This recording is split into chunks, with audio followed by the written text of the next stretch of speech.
Hey everybody, welcome into the back room. I'm Andy Ostroy. We have Mary Trump back with us today. We'll chat with Mary in just a moment. But first, thanks for tuning in. We appreciate you listening, and we'd love to hear your comments. So email us at backroomandy@gmail.com and or post on our social media, and we'll read some feedback next time.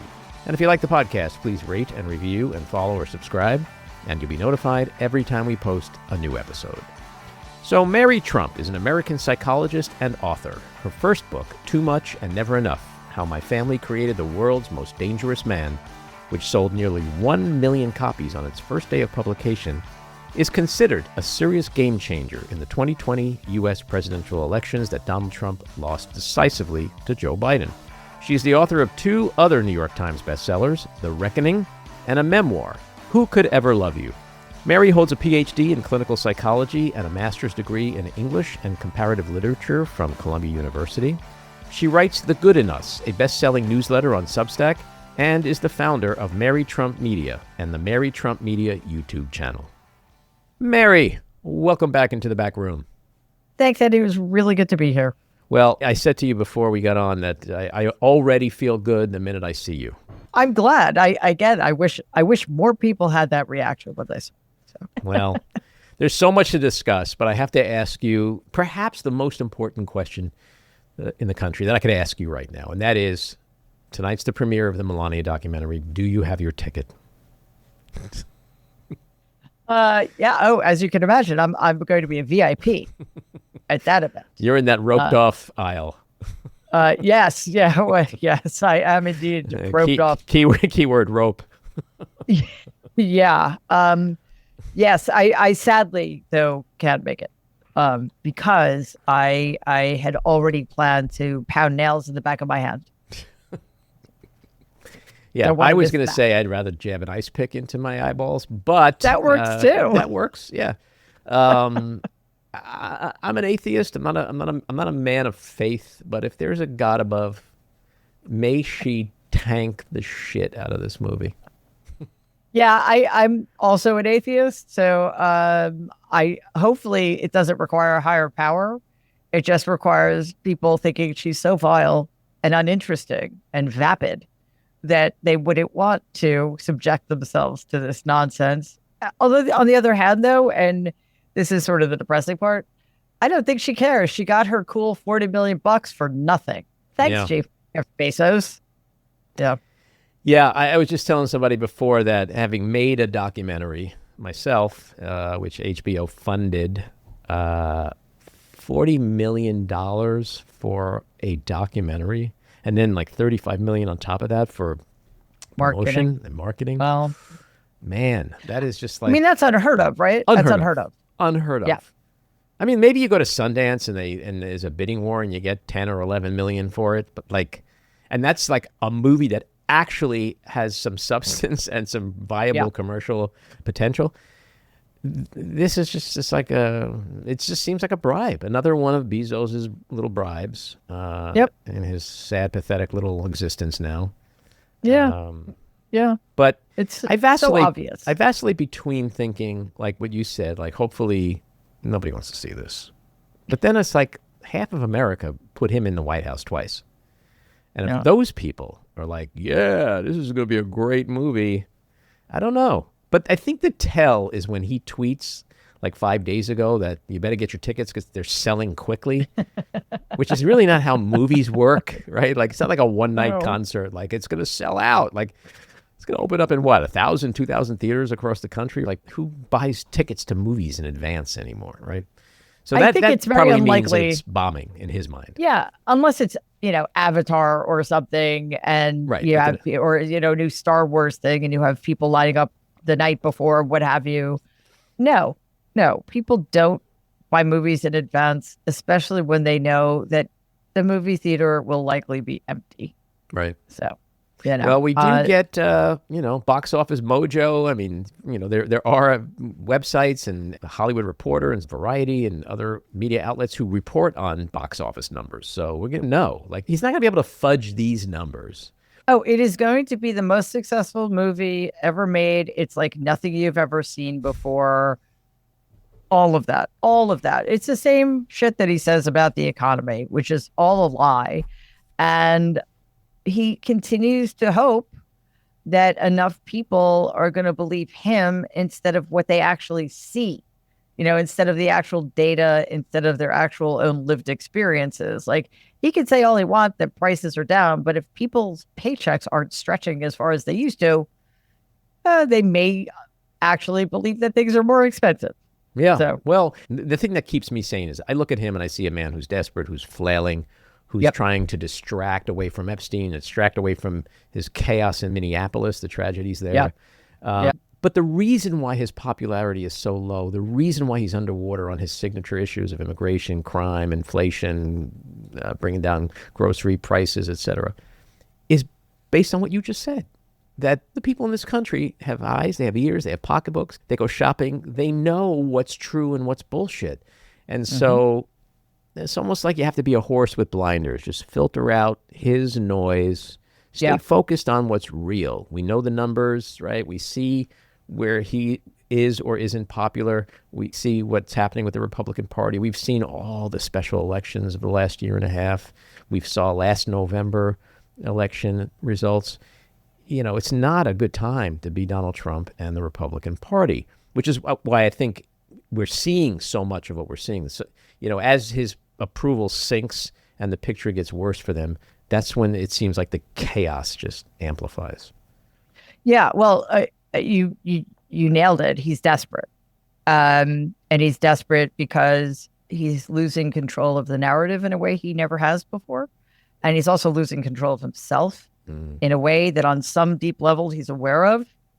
So that's, I think, one of the reasons we see him floundering. We see him increasingly incoherent and delusional and constantly trying to change the subject and doubling down on some of his worst qualities, the cruelty. And, anybody who thinks that he or Tom Homan will be a moderating influence in terms of ICE has not been paying attention to what these people actually always do, which is make things worse, become more cruel, become more vicious, become more violent, because that's also another way of deflecting away from his increasing failures. Yeah, that's a good point. Although I will say, and maybe this will make me sound naive, I do think there's a difference between him and Homan. Homan worked in the Obama administration. He was always thought of as a decent guy. I mean, we may not agree with some people on the right with their tactics or their opinions, their philosophies, whatever. Sometimes their language is a little incendiary, perhaps.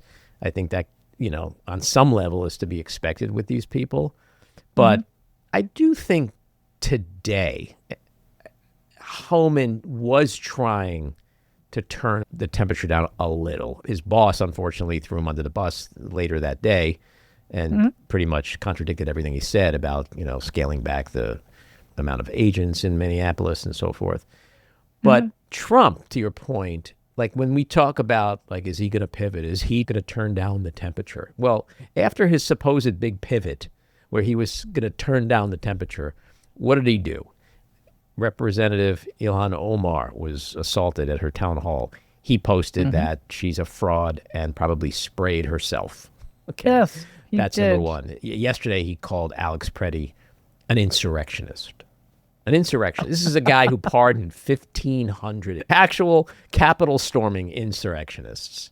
And this is a guy who is himself an insurrectionist. Yeah. So that's so you can almost I can feel the temperature lowering already. It's getting chilly in here, right? So that's never going to happen. Like we always hear about him. Is the pivot coming? There's no pivot because with him, the cruelty and the chaos is the very blood that runs through his veins. It's the air he breathes. He can't, even if he wanted to, because there's like a trigger. I mean, you're a professional.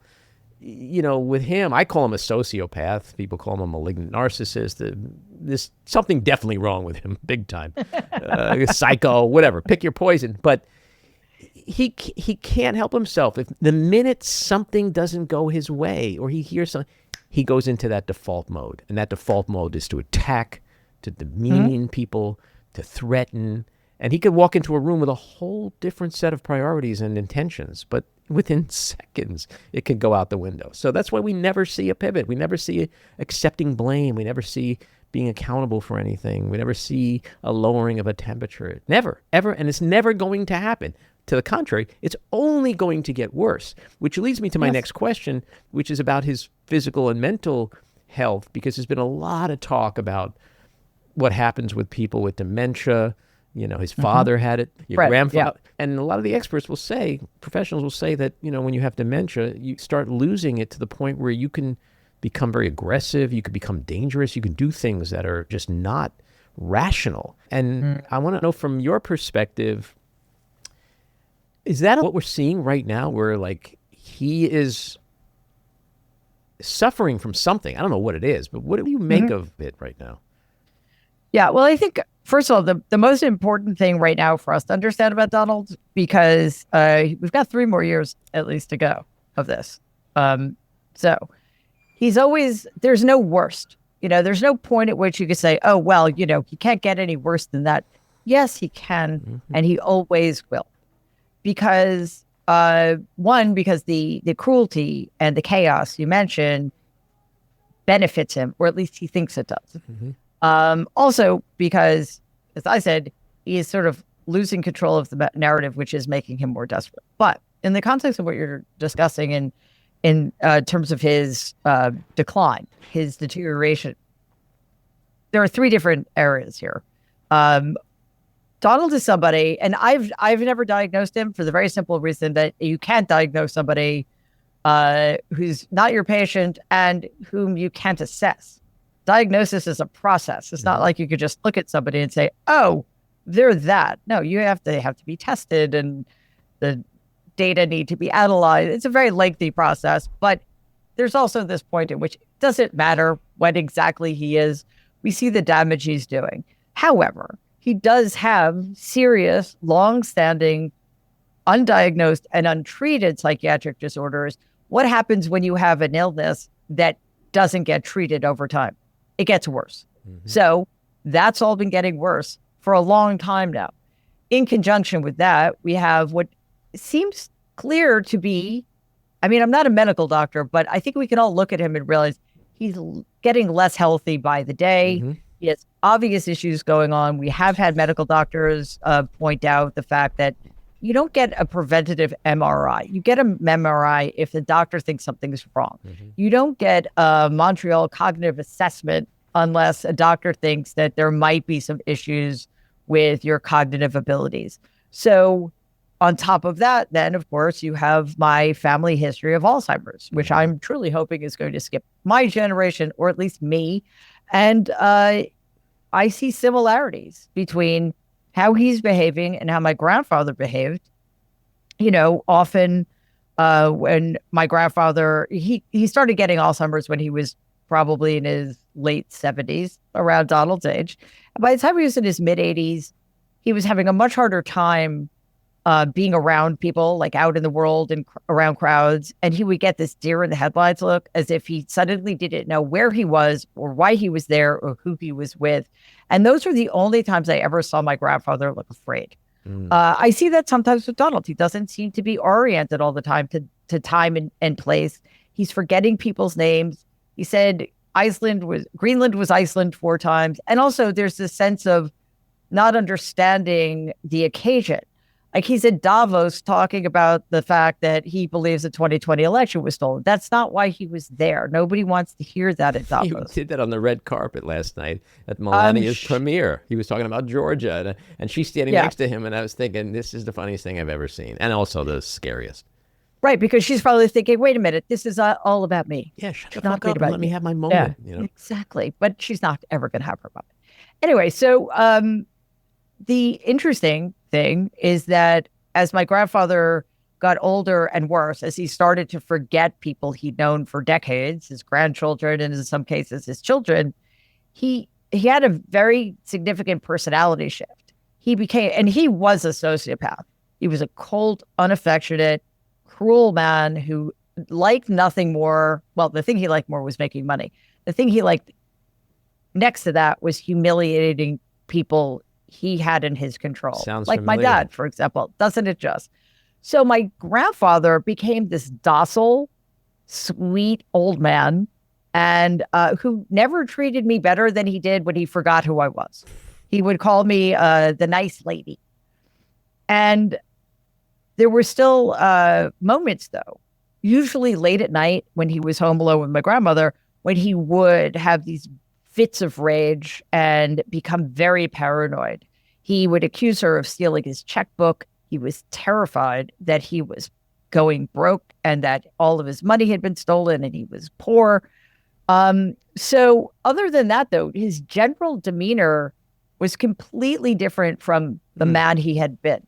With Donald, what I'm seeing, and again, he's still, he's not in his mid 80s yet, so who knows what could happen. But right now, it seems like we're seeing a worsening of his deep-seated character flaws. He's becoming more cruel. He's becoming more erratic. He's becoming more threatening. And, of course, more corrupt and greedier, which is really saying something.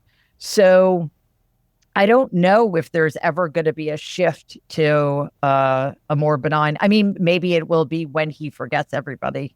I don't know, but it's not happening right now, which is very bad. He's doing really weird things. Like, for example, he called Biden Sleepy Joe, but like he seems to be falling asleep everywhere. Is falling asleep a symptom of the kind of mental decline that you're talking about? Yeah, hypersomnia, excessive sleepiness, and falling asleep during the day is absolutely a symptom of such things. So he can say all he wants. He fell asleep during a cabinet meeting because it was boring. But in what universe does Donald think it's boring when a room full of people are talking about how great he is? Yeah, so, or just, what? You're the leader of the free world. If you're bored, I would assume you have a lot to do. Call the meeting. Yes. Okay, just end the meeting and say, thank you very much, and go back to the Oval and do your work. Although that's hard to do when you're asleep. So. But that sleep is his choice. That's it. I was bored, so as president, I just took a nap. Like, yeah. Like instead of just saying goodbye, I got work to do. I've done that when I was in business. I was like, okay, I got to go. This meeting has to end now. Okay, we all have a lot of work to do. It's kind of crazy. But that suggests he's in charge of anything. So Yeah. What about like that meeting a couple of weeks ago where he just got up from the table and walked over to the window and was like, "Oh, look out there, the ballroom." Who the fuck does that? Yeah, that was crazy. That was bizarre. The CEOs of oil companies, after he'd essentially taken over Venezuela and kidnapped the Venezuelan president, just rambles around, goes to the window where there's literally just like piles of dirt, talking about how awesome it is. And nobody knew what to say or what to do. But of course, they also know that he's the guy who can enrich them further if they don't cross him or humiliate him. And that was the same meeting when Marco Rubio slid him a note, a private communication that Donald then read out loud because apparently he doesn't understand. I mean, it's just... Or to your point, did he used to understand, but he doesn't understand anymore? Because there's something really wrong with him. Yeah, he doesn't seem to understand how things work. He has very little impulse control at any point because, maybe he was just thinking, hey, I want to go check out the ballroom or the pit in which the ballroom is going to be built. But I should do that right now, because I'm at this meeting with oil CEOs, just like at Davos. I really want to talk about the 2020 election and how it was stolen from me because I just can't get over it. But I'm here to talk about invading Greenland. So he just doesn't, he's losing the thread. It seems, with increasing and alarming frequency. It's really interesting what you said about the oil companies, because we have to really stop and think about this, that this was after the United States conducted a military operation to go into a sovereign nation, seize its president, bring him back to the United States for prosecution. And supposedly this meeting was to help figure out what are we going to do with American oil companies and the oil that's down there and he's walking to the window and looking out the window. I mean, the gravity of that moment, of what they were discussing, and his behavior during the meeting, it was just, I still am stunned by that. That moment, I think, more than anything, made me go, oh, geez. Yeah, and Mayor that Trump. reminded me of my grandfather too. There was one time we were at my grandparents' house, and my grandfather would get sort of fixated on things, and he had ripped a picture of a Cadillac out of a magazine, and he walks over to Rob and Donald, and he's telling them how much likes this car and how much he wants this car, like he's a child. And that kind of thing happened again with increasing frequency as he became less mentally grounded as his condition deteriorated. And that what Donald did, just the way he just sort of shuffled over and felt like, everybody is here to kind of pay attention to me, and whatever I'm fixated on is something everybody else should be paying attention to. But what's interesting, as my grandfather started to do those kinds of things, my Uncle Rob would try to, just sort of make him feel better. Sure, Dad, yeah, whatever you want, Pop, but yeah, we'll get a car for you. Donald would just walk out, leave him alone because he just didn't want to be bothered. So, just another sign that he's a very cruel man. And I don't believe that anybody is going to be there for him in the same way he wasn't there for my grandfather. Yeah. So. You also just said something a minute ago that it kind of hit me. And that was when you spoke about your grandfather becoming like a sweet old man who was suffering, and he just sort of became like, that way. That in a way was the window moment, where he's just like a little kid going over the window, and like all these business titans were around him, and this is after an invasion of another country. And he's like, oh yeah, the ballroom's going. Like, is it possible that like that's kind of a moment that you were talking about your grandfather, where like, because it was like a sweet, jovial, like silly kind of, it wasn't like angry, nasty, racist Trump moment. It was something different. And I don't know, maybe only time will tell if we see more of those kinds of things where he just deviates, or even the Marco Rubio thing.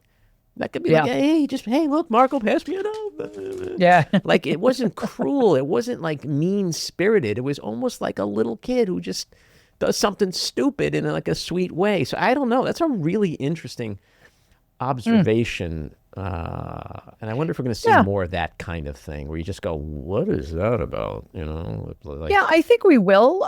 But it's not going to be a significant counterbalance to the other stuff, right? Yes.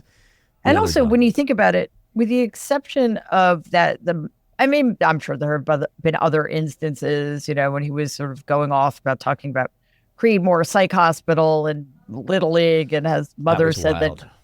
Yeah, that was wild. So if I could just ask you, what did you make of that? Because that was almost like he was on a psychiatrist's couch, and he went back in time, and we were like, oh my God, we're going on this psychological ride with him that we've never heard him talk like that before.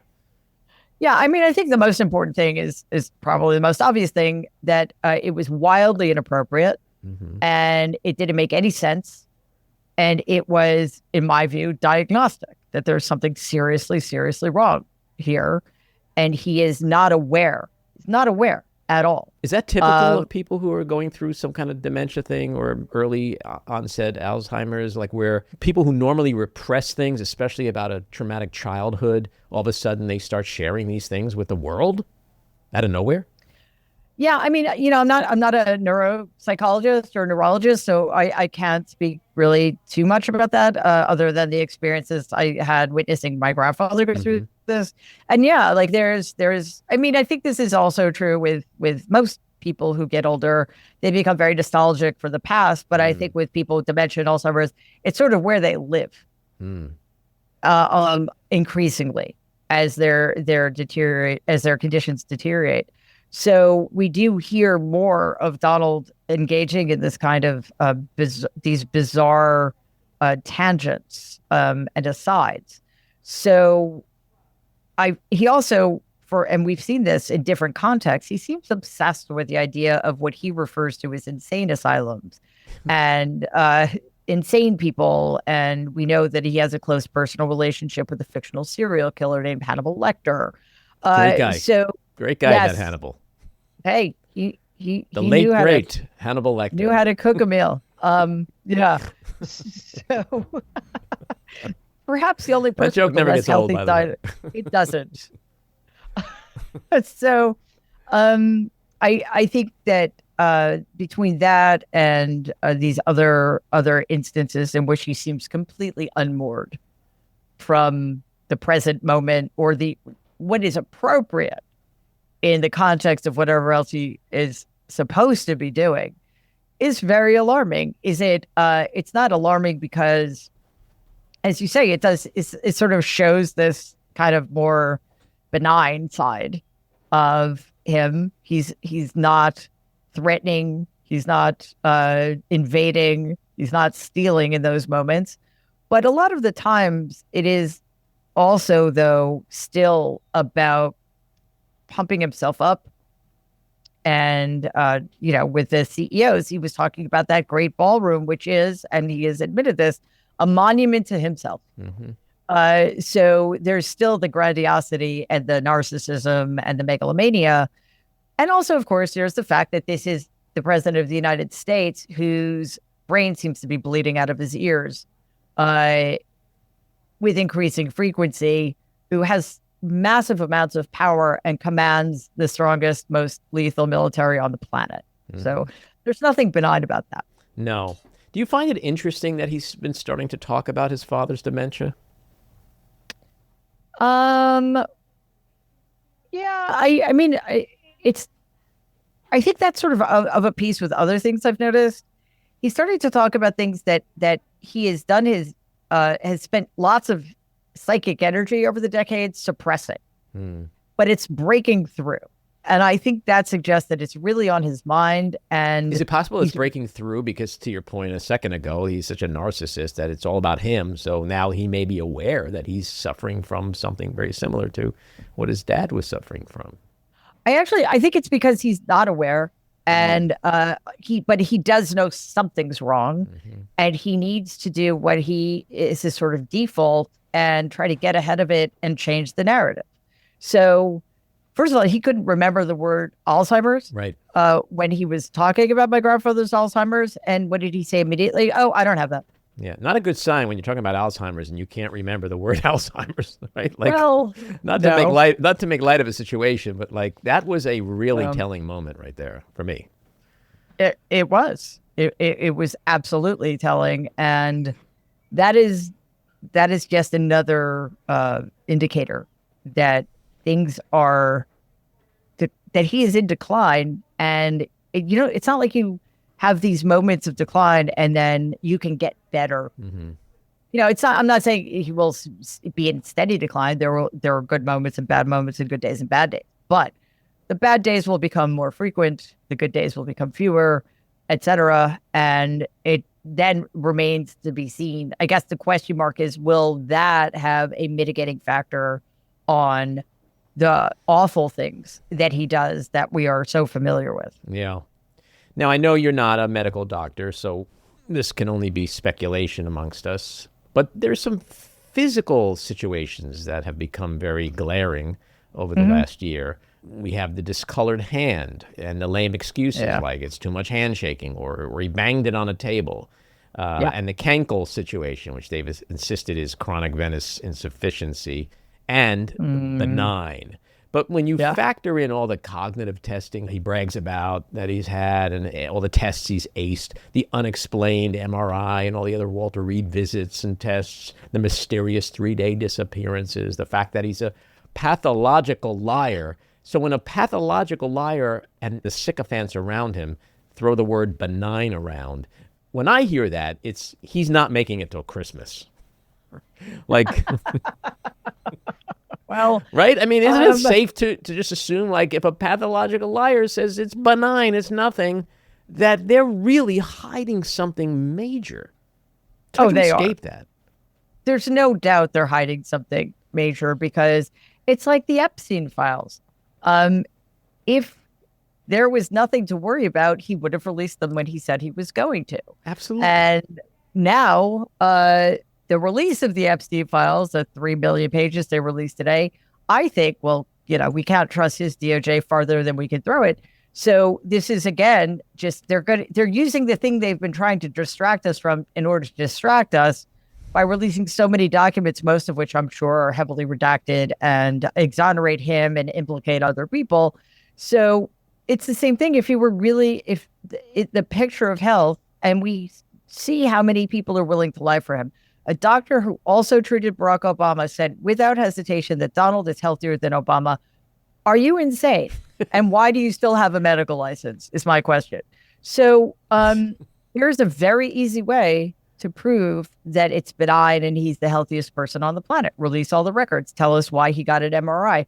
Tell us why they keep asking him to take cognitive assessment exams. Just tell us. And if you can show us the data, cool. We can move on. And look, don't get me wrong. Every administration lies about the president's health to one degree or another. Mm-hmm. But this is different. This is nefarious, and it seems like the stuff we're dealing with is more serious. I think I've heard a couple of medical doctors saying that they believe that he had a stroke a few months ago, and they made it clear why. And I've heard other medical doctors say that if you're prescribing another cognitive assessment and an MRI, that's a post-stroke protocol. Mm-hmm. So I don't know. I guess it doesn't matter because we know that certainly Caroline Leavitt and others are going to lie to us in the most shameless way, right? So it's sort of like his psychiatric issues. Do we need a diagnosis? No, we see it. We see the deterioration. We see the decline. We see the cankles. We see the bruises on his hands. We see the sleeping during the daytime over which he has no control. Which is worsening and worsening every day. Worsening every day. We see his alarming and increasing tendency to go off on these quite insane, they're insane, these tangents he goes off on. And yet apparently that is not You mean the weave? Yes. Yes, the weave. Oh my God. That's a psychiatric term, isn't it? Sure. Let's make it one. I like that. So what remains troubling, I mean, it's all troubling, but what makes it worse is that corporate media is not concerned about it, not to the same degree they were concerned about Joe Biden. And that is mystifying. Well, is it mystifying in the sense of what we've just witnessed this morning with the breaking news that Don Lemon's been arrested? Maybe, yeah. On a limb, maybe it's just that the journalism industry is a little afraid of getting arrested by Donald Trump, so they don't really lay into him that hard. Yeah, I'm willing to admit, because unlike anybody else in my family, I'm willing to admit when I'm wrong. That was like one of the stupidest things I ever said. It's not mystifying at all. It's clear that the corporate media for a very long time now has made it clear that it's picked a side and it's not us. Yeah. Not mystifying, just crazy. Same with corporate America, the tech titans, indeed. So where does this go? Like, how degenerative is his situation, do you think? And again, I know this is just generalizations because you haven't diagnosed him, but just from what you see, is this the kind of thing where 6 months from now we're going to be going, oh my God, what we were talking about in January was nothing compared to this? Oh yeah, because it's inevitable. Now, again, it depends on what kind of mitigations are in place, because as we know, anybody else who had as severe a case of COVID as he did would have been dead. Mm-hmm. He has the best healthcare on the planet. Yeah. So who knows what efforts are being made to slow things down or what have you. I don't know. But I think we can say that the efforts being made are Herculean because he has access to everything. Everything. I heard he has United Healthcare Platinum. See? Just a rumor. Just a rumor. That's what I heard. Yeah. Well, see, I would have thought gold. Because he doesn't seem to understand that platinum is more valuable. Yeah. But anyway, he likes it's shinier. He probably would have gone for gold. I want gold. Sir, it's not as good as platinum. I want gold. Gold's the best. Yes. And then he would have put it on the wall. His United Healthcare. His gold literal card. policy would have been on the wall. Framed. But again, despite all of that, he's definitely getting worse. So the deterioration is unmistakable, and the lies are going to stop. I think they already have stopped working. They're not having the same impact that they used to have in convincing people that all is well. And it's the same thing we're seeing with the economy, with the situation with ICE, and of course with his dangerous and shameful and humiliating performance on the world stage. People are starting not to believe him over their own lived experience anymore. Do you have any faith that congressional Republicans at some point, if the situation worsens, will pull the plug on him somehow? Or do you think we're just gonna this ship is gonna just run aground and what happens happens? I have zero faith in congressional Republicans. They're around the edges. Some of them may come to the conclusion, as people sometimes do with Donald, that it is no longer of use to them to continue this transactional relationship they're in with him. But we have to remember that Senate Republicans are in the same bubble that Senate Democrats are in. Like, you would think that to a person, Senate Democrats would understand what's at stake and what needs to be done. And yet they're still trying to negotiate with these fascists about ICE and continuing to fund DHS for 2 more weeks while they try to hammer things out. It's just absurd. They just don't seem to respond to reality in the way the rest of us do. The same is true with Senate Republicans. I don't necessarily think they understand to the degree they should just how bad things are and how bad it will be for them if they continue down this road. That doesn't mean something won't change. I mean, I've tried to think of the one thing he could do that would force them to put a stop to it. But what else could it possibly be? Look at all the horrors he has committed and sanctioned. The only thing that could happen, and I'm not even sure, this is crazy that I'm saying this, I'm not sure that would change anything, but if he was in some kind of public meeting or whatever and he used the N-word. It's funny. I've thought if, with the Access Hollywood tape, if he had used the C word instead of the word he used. Oh, seriously? See, I think that would have made a difference. I don't necessarily think that's true anymore. I don't think the N-word will make a difference anymore. I cannot believe I'm saying that. I think it would have to be something like really humiliating and visual that you can't come back from. And I don't want to say what I have in mind out loud because I don't want to put that picture in anybody's head. But you can imagine something that shows just how out of control he is. I wish I could say with confidence that the N-word would make a difference. I just don't.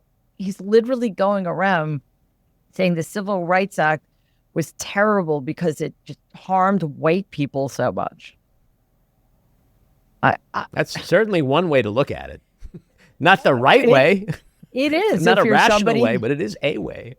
If you're somebody who goes around using the N-word. Yeah. Which that certainly would be a precursor to saying the N-word. Like, if he says that, it's not so out of the question that he would say the N-word. That's what's really scary about where we are in this country today, that we are sitting here saying that if the United States president throws around the N-word after all the other shit he's done and it still won't matter, wow.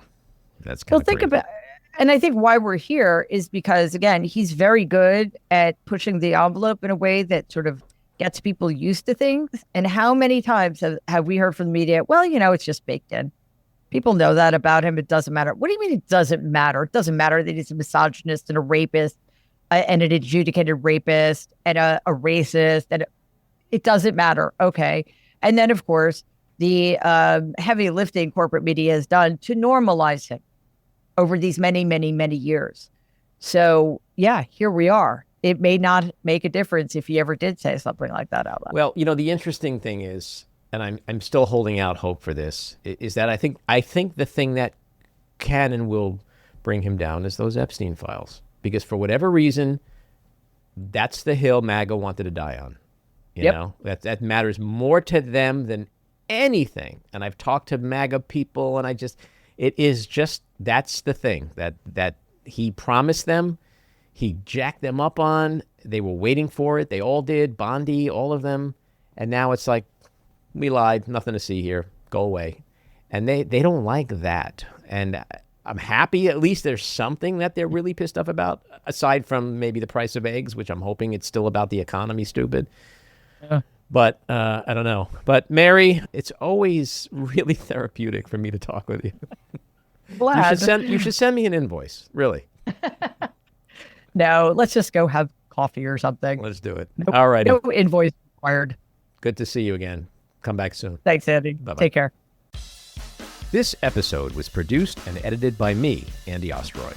It was co-produced by Maddie Rosenberg and Jen Hammoud for Radio Free Rhinecliff, with additional editing by Maddie Rosenberg, music by Andrew Hollander, and graphic design by Cricket Langell.